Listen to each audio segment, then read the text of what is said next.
Yes बेटा, तो थोड़ा सा मैं ना आपको फ्लैशबैक में लेके चलती हूँ। याद करो वो 1 जन की सुबह, वो सुबह जब आप अलार्म के फर्स्ट रिंग पे उठ गए थे, वो सुबह जब आपने जो टाइम टेबल बनाया था कि 5 रीडिंग्स करेंगे, इस बार तो रैंक लेके आएंगे, रिविजन्स करेंगे, पेपर सॉल्विंग करेंगे और इस बार तो बस फोड़ने वाले एग्जामिनेशंस में। लेकिन हुआ क्या? जनवरी मंथ जस्ट पास्ड बाय। आप बस सोचते ही रह गए कि आज करेंगे, कल करेंगे, परसों करेंगे और पूरे 30-31 days gone, straight gone. Ma'am इतना सच नहीं बोलना था वैसे, but yes that's the reality. आप बस सोचते ही रह गए, पूरा 1 महीना चला गया बेटा। एक रियलिटी चेक दूं मैं आपको बेटा, मार्च अप्रैल में सब लोग पढ़ाई करते हैं, सीए के स्टूडेंट्स हैं, everyone is going to study. But जो इंसान जनवरी मंथ, फरवरी मंथ को कैपिटलाइज करता है ना, that person is above rest of the others. पूरा इस वीडियो में मैं आपको गाइडेंस देने वाली हूँ कि स्टेप बाय स्टेप आप कैसे अभी तक ये एग्जामिनेशंस क्लियर कर सकते हो, टाइम टेबल क्या होना चाहिए, रूटीन क्या होना चाहिए, सब कुछ मैं आपको बताने वाली हूँ। प्लीज मुझे एक कमिटमेंट दे दो आज, please, as an elder sister मैं बता रही हूँ। Comment in the comment section below, no more wasting time, I am going to utilize the next 90 days to the fullest. ठीक है, और ऐसे ही बहुत सारे videos time to give you these reality checks, to give you the time table, to give you the planning, to give you the ICI update, सब कुछ आपको इस चैनल पे मिलता रहेगा। तो सब्सक्राइब करके रखना और बेल आइकॉन हिट करके रखना। Now let's begin. Step number 1 is routine. So I am a big fan of routine because I personally believe what gets scheduled gets managed. अगर आप किसी चीज को शेड्यूल ही नहीं करोगे ना, तो कभी भी मैनेज नहीं होगी। ऐसा नहीं होगा कि कल मैं आराम से उठूंगी और दिन भर में ये चैप्टर करूंगी। No, it doesn't work like that. You have to make sure कि मैं कौन से टाइम पे पढ़ाई करूंगी, कौन से टाइम पे ब्रेक लूंगी, कौन से टाइम पे लंच करूंगी, कौन से टाइम पे सोने जाऊंगी। इस तरीके से करोगे तब खा जाके एक सिस्टमेटाइज्ड फैशन में आपकी पढ़ाई होगी। तो मैम कैसे होना चाहिए रूटीन? एक रफ शेड्यूल में बोलूं कि ज़्यादा लेट नाइट भी मत करो, ज़्यादा अर्ली मॉर्निंग भी मत करो। अप्रोक्सीमेटली 11 to 6 आपकी स्लीपिंग पैटर्न हो सकता है। अराउंड 6:30 आप पढ़ाई करना शुरू कर सकते हो। सुबह 2 घंटे की पढ़ाई करो, 1 घंटे का ब्रेक लो। जैसे कि 6:30 to 8:30 की पढ़ाई की, सुबह 8:30 to 9:30 का ब्रेक ले लिया, यहाँ पे ब्रेकफास्ट कर लो, नहा लो, जो भी है। फिर 9:30 to 11:30 की पढ़ाई करो, 11:30 to 12 का ब्रेक ले लो, यहाँ पे हाफ एन आवर का ही ब्रेक लो। फिर 12 to 2 की पढ़ाई करो, 2 to 3 का वापस ब्रेक ले लो, लंच ब्रेक कर लो, पावर नैप ले लो। ऐसे करके first half of the day में आपके निकल गए 6 घंटे। फिर सेकंड हाफ शुरू होता है जिसमें आप 2 to 4 की पढ़ाई करो, 4 to 4:30 का टी कॉफी ब्रेक ले लो, फिर 4:30 to 6:30 पढ़ाई करो, फिर पूरा 1 घंटे का ब्रेक लो जिसमें कुछ भी एक्सरसाइज करो, बाहर वॉक करके आओ, रूम के बाहर निकलो, थोड़ा फ्रेश एयर लेके आओ। फिर 7:30 to 8 डिनर कर लिया, फिर रात को 8 से 10 की पढ़ाई करो। That's it. 6 घंटे लंच के पहले, 6 घंटे लंच के बाद, दैट्स इट। एंड रोज रात को 10 to 11 is the time for revisions. Revisions क्यों करने, कैसे करने, उसके उस पर मैं आने वाली हूँ, बट फिलहाल दिस इज द रूटीन। बेटा अगर आपने ये क्रैक कर लिया ना, ये 12 आवर्स अगर आपने क्रैक कर लिया ना, मेरी गारंटी है आप 100% एग्जामिनेशंस क्लियर कर लोगे। बिकॉज प्रॉब्लम ये नहीं होती कि आपके पास बुक्स नहीं है, प्रॉब्लम ये नहीं होती कि आपके पास टाइम टेबल नहीं है, प्रॉब्लम ये नहीं होती कि आपके पास लेक्चर्स नहीं है। प्रॉब्लम है कि आप टाइम इन्वेस्ट नहीं करते हो। बस टाइम इन्वेस्ट करना शुरू कर दो। This is the most least thing you can start doing. And जैसे जैसे आप टाइम इन्वेस्ट करोगे वैसे टारगेट्स अचीव होगे, टाइम टेबल फॉलो होगा, रिविजन होंगे, पेपर सॉल्विंग होंगे, बाकी सब इज अ स्नोबॉल इफेक्ट। बस ये टाइम टेबल भी आप फॉलो कर लोगे ना, आपकी आधी नहीं तो वही पार हो जाएगी। So please this is something you have to make sure of. अभी I know there are many people who are working, जो हाउसवाइफ्स है या ऐसा कुछ है, तो मैं आपके लिए बस एक सिंपल चीज बोलूंगी, अंडरस्टैंड कि आप कितने नंबर ऑफ आवर्स एक दिन में निकाल सकते हो। You are a maths person यार, यू शुड ऑलवेज अंडरस्टैंड कि आप बजटेड आवर्स कितने हैं आपके दिन में। It may be 5 hours, it may be 6 hours, it may be 7 hours, whatever it is. तो बेटा 5, 6, 7 आवर्स अगर आप इतना निकाल सकते हो ना, उसमें भी आप प्लान करो कि चलो this is the time I am going to take out these 5-6 hours. जैसे कि generally for working people I recommend कि सुबह का time is the golden time, सुबह 3 to 8। That's it. मुझे पता है 3 बजे उठना बहुत ईजी बात नहीं है, लेकिन I used to be early morning person. I know एक बार आदत लग गई तो नथिंग गुड देन दैट। सुबह 3 to 8 is the golden time for you. इस तरीके का रूटीन सेट करोगे तो बहुत यूजफुल रहेगा आपके लिए। Now the next thing is make a proper study plan, because upon randomly आगे नहीं बढ़ सकते कि कभी भी कोई भी सब्जेक्ट कर रहे हैं, कभी भी कोई भी चैप्टर कर रहे हैं, इस तरीके से नहीं करेंगे। अभी just to give you trick here, किस तरीके से स्टडी प्लान सेट कर सकते हो कि आप ना आपका वीक सब्जेक्ट और स्ट्रॉन्ग सब्जेक्ट का कॉम्बिनेशन रखो जनरली, या तो फिर प्रैक्टिकल और थियरी का कॉम्बिनेशन रखो। जस्ट फॉर एन एग्जांपल, अगर आप सीए फाइनल के स्टूडेंट हो, मैं पूरा टाइम टेबल मेरे टेलीग्राम हैंडल पे डाल दूंगी, डिस्क्रिप्शन बॉक्स में टेलीग्राम चैनल का लिंक दे दूंगी। बट फिलहाल के लिए what I would recommend is, जैसे कि अगर आपने बिल्कुल ही पढ़ाई शुरू नहीं की है तो ऑफकोर्स आई वुड रिकमेंड पहले एक ग्रुप सिक्योर करेंगे, और अगर आपने पढ़ाई शुरू कर दी है तो एक डेडलाइन रखो कि 15 मार्च तक आपका एक रीडिंग प्रॉपर्ली खत्म हो जाना चाहिए बोथ द ग्रुप्स का, तब कहा जाके आप बोथ द ग्रुप्स दे सकते हो। ओके, एंड 15 मार्च के बाद रिविजन शेड्यूल करेंगे। लेकिन अगर आप स्क्रैच से शुरू कर रहे हो तो पहले अपना एक ग्रुप ग्रुप सिक्योर करेंगे।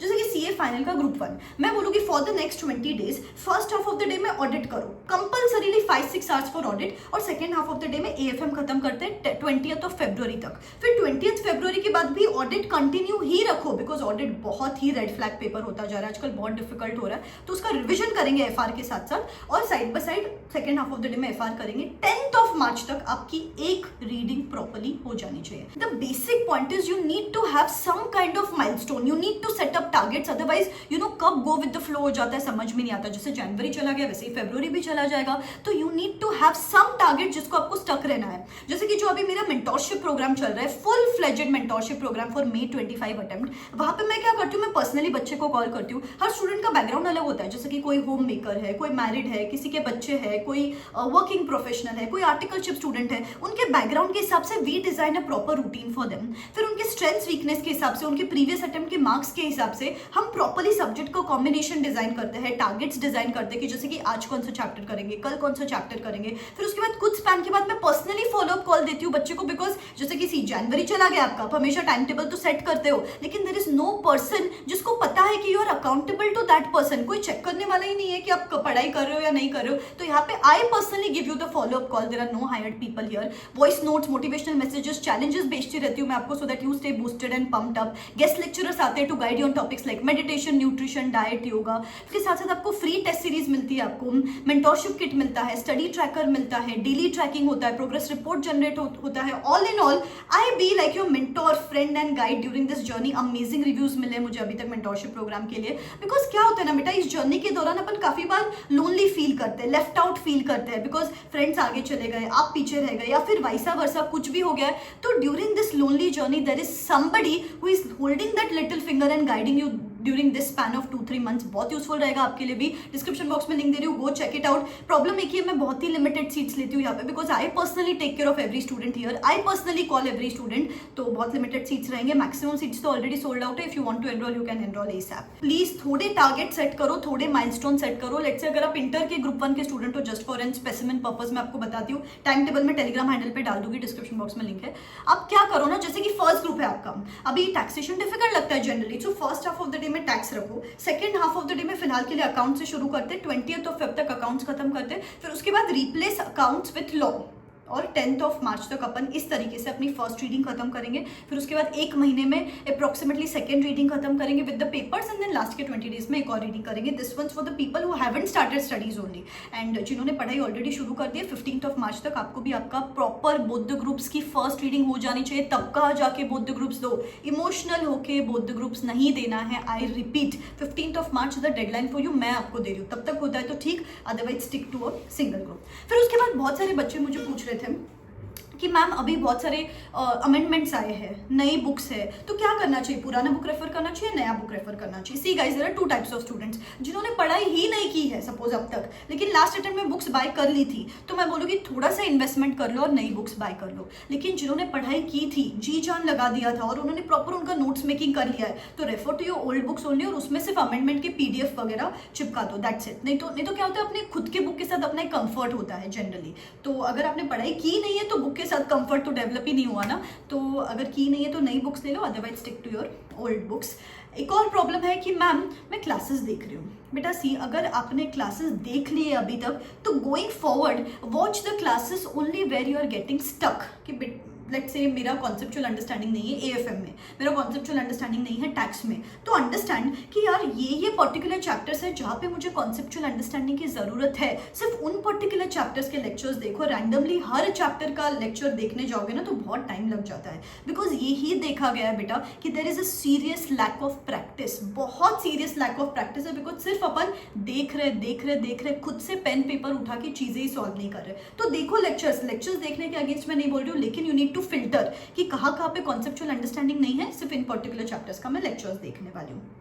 Nextly daily revision. बेटा डेली रिविजन बहुत बहुत बहुत ज़्यादा मैंडेटरी है, because the entire game is of retention. बहुत वास्ट सिलेबस होता है, अगर आप डेली रिवाइज नहीं करोगे ना तो कब वॉश ऑफ होते जाएगा 10th डे को, आपको फर्स्ट डे को जो किया हुआ है वो याद ही नहीं आएगा। इसलिए डेली रात को 10 to 11 का जो मैंने टाइम दिया ना, that is for daily revision. करो बेटा, डेली रिविजन करते रहो, छोटे छोटे फ्लैश कार्ड्स बना लो, ये चार्ट्स के फॉर्मेट में प्रिसाइज वे में रिवाइज करना है, लेकिन करना है, that is mandatory. And the last step is बेटा कंसिस्टेंसी। ऐसा मत करो यार, करेंगे तो 15 घंटे, नहीं करेंगे तो 15 मिनट भी नहीं करेंगे, ऐसे मत करो। I know you are not going to feel super duper motivated every single day, practically possible ही नहीं है, but you have to stay disciplined, you have to be strict with yourself कि ये टाइम पे उठना है, पढ़ाई करनी है, टारगेट्स अचीव करने, तब कहाँ जाके I am telling you May month में you will turn back and say I am proud of myself. So बेटा प्लीज स्टार्ट स्टडिंग, ठीक है? बस मेहनत करते रहो, the fruits are going to be worth it, and जो result आएगा that is going to be totally worth it. तो मेहनत करना शुरू करते हैं, ठीक है? Believe in your self. This me signing out, wish you all the best, bye bye.